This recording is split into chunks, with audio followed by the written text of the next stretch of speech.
আসসালামু আলাইকুম। মানুষের জীবনটা বড়ই ক্ষুদ্র। আমার এক উস্তাদ বলতেন যে, তোমার জীবনের জন্মের পরপরই তোমার ডান কানে আজান এবং বাম কানে কানে একামত দেওয়া শেষ। শুধু রয়েছে তোমার সেই জানাজার নামাজখানা। তো মানুষের জীবনের সময়টা বড়ই রহস্যময়ী।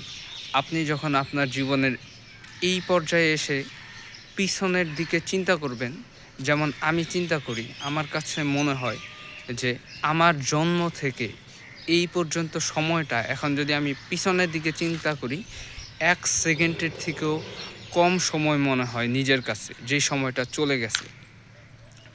তো জীবনটার সময়টা একটু রহস্যময়ী। কারো কাছে ১ মিনিট, কারো কাছে ১০০ বছর।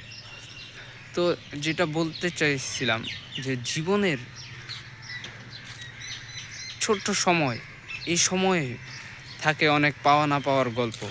তবুও এই ছোট্ট সময়েই অনেক সময় অনেক মানুষের সাথে পরিচয় হবে। সেই সময়টুকুই আপনার কাছে আমানত। কারণ কোনো একটা সময় এমন আসতে পারে, যেই সময়টাতে আপনি খুব ওই মানুষটাকে চাইবেন, কিন্তু আপনি তখন আর তাকে পাবেন না।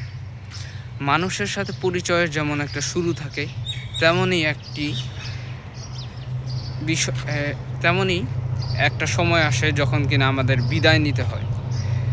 আপনি হয়তো এই মুহূর্তে দাঁড়িয়ে ভাবতেছেন না, কিন্তু আপনার একটা সময় আসবে যখন অনেকের কাছ থেকে এই বিদায় নিতে হবে। জন্মের সাথেই বিদায় শব্দটা কেমন জানি সম্পৃক্ত।